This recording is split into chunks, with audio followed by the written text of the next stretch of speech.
ప్రపంచం మొత్తం గల్ఫ్ యుద్ధం వైపు భయంగా చూస్తుంది. అమెరికా, ఇజ్రాయెల్, ఇరాన్ మధ్య జరుగుతున్న పోరులో సముద్ర మార్గాలు క్లోజ్ అయ్యాయి. ఎల్పీజీ గ్యాస్ షార్టేజ్, చమురు ధరలు ఆకాశాన్ని తాకుతున్నాయి. కానీ ఇలాంటి సిచ్యువేషన్ లో ఇండియాకి ఒక గుడ్ న్యూస్. మన దేశానికి వచ్చే చమురు నౌకలకు ఇరాన్ ప్రత్యేక అనుమతి ఇచ్చింది. అసలు జైశంకర్ గారు ఏం చేశారు, ఇరాన్ ఎందుకు ఒప్పుకుంది, ఈ వీడియోలో తెలుసుకుందాం. స్ట్రైట్ ఆఫ్ హార్మోజ్ అనేది ప్రపంచంలోనే అత్యంత కీలకమైన సముద్ర మార్గం. ఈ రౌట్ ద్వారానే భారతదేశానికి 80 to 90% క్రూడ్ ఆయిల్ సప్లై అవుతుంది. అయితే ఈ మార్గాన్ని ఇరాన్ బ్లాక్ చేసింది. సో ఆ మార్గం బ్లాక్ అవ్వడం వలన ఇండియాకి వచ్చే క్రూడ్ ఆయిల్ షిప్స్ లో ఆగిపోవడం వలన ఇండియాలో ప్రెజెంట్ మనము ఎల్పీజీ కొరత చూస్తున్నాం. అయితే గత 2 వారాలలో మన విదేశాంగ మంత్రి ఎస్ జైశంకర్ గారు ఇరాన్ విదేశాంగ మంత్రి అయినటువంటి అబ్బాస్ అగర్చితో ఏకంగా 3 సార్లు సుదీర్ఘ చర్చలు జరిపారు. ఈ చర్చల ఫలితంగా ఇరాన్ ఒక కీలక నిర్ణయం తీసుకుంది. అమెరికా, యూరోప్, ఇజ్రాయెల్ నౌకలపై ఆంక్షలు విధిస్తూనే భారత్ జెండా ఉన్న నౌకలను సురక్షితంగా వెళ్లేందుకు అనుమతిచ్చింది. దీనికి నిదర్శనమే నిన్న రాత్రి పుష్పక్ మరియు పరిమిల్ అనే 2 భారతీయ నౌకలు హెర్మోజ్ జలసంధిని సురక్షితంగా దాటాయి. అలాగే సౌదీ నుంచి బయలుదేరిన షన్లాంగ్ అనే నౌక కూడా ముంబై పోర్టుకి చేరుకుంది. యుద్ధం మొదలైన తరువాత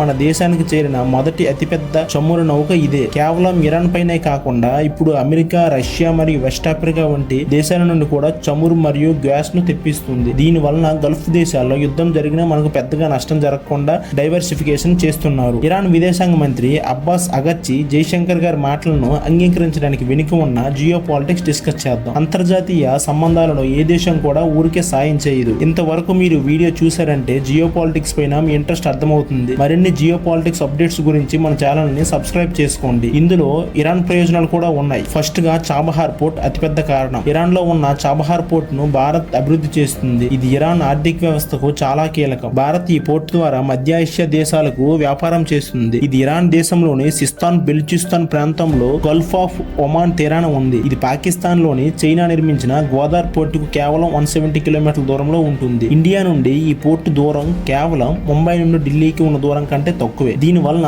చాలా తక్కువ సమయంలో మనం సరుకు రవాణా చేయవచ్చు. భారత్ నుండి ఆఫ్ఘనిస్తాన్ లేదా మధ్య ఆసియా దేశాలైన ఉజ్బెకిస్తాన్, కజకిస్తాన్ దేశాలకు వెళ్లాలంటే పాకిస్తాన్ గుండా వెళ్లాల్సిన అవసరం లేదు. నేరుగా సముద్ర మార్గంలో చాబహార్ చేరుకుని అక్కడ నుండి రోడ్డు, రైలు మార్గంలో వెళ్లవచ్చు. ఈ పోర్టు వలన ఇరాన్ కు ప్రధానంగా 5 ప్రయోజనాలు. ఆర్థిక అభివృద్ధి మెయిన్ గా. అమెరికా ఆంక్షల వల్ల ఇరాన్ ఆర్థికంగా ఇబ్బందుల్లో ఉంది. భారత్ ఇక్కడ పెట్టుబడులు పెట్టడం వల్ల ఇరాన్ కు భారీగా ఫారెన్ ఎక్స్చేంజ్ మరియు ట్రాన్స్పోర్ట్ ఫీజులు అందుతాయి. యుద్ధం జరిగినప్పుడు స్ట్రైట్ ఆఫ్ హార్మోజ్ మూతపడిన చాబహార్ పోర్ట్ బయట ఉండడం వలన ఇరాన్ తన వ్యాపారాన్ని కొనసాగించగలదు. ఈ పోర్ట్ స్ట్రైట్ ఆఫ్ హార్మోజ్ బయట ఉంటుంది, పాకిస్తాన్ బోర్డర్ కి దగ్గరగా. ఈ పోర్ట్ డెవలప్ అవ్వడం వలన ఇరాన్ లోని వెనుకబడిన ఆగ్నేయ ప్రాంతంలో వేల మందికి ఉద్యోగ అవకాశాలు లభిస్తాయి. ఇరాన్ కేవలంగా ఒక దేశంగా కాకుండా యూరోప్ మరియు ఆసియా కలిపే ఒక రవాణా కేంద్రంగా మారుతుంది. దీని వల్ల అంతర్జాతీయంగా ఇరాన్ పట్టు పెరుగుతుంది. అలానే ప్రపంచంలోని వేగంగా ఎదుగుతున్న ఆర్థిక వ్యవస్థ అయిన మన భారతదేశంతో శాశ్వత భాగస్వామ్యం ఉండడం వలన ఇరాన్ కు దౌత్యపరంగా పెద్ద బలంగా ఉంటుంది. ఒకవేళ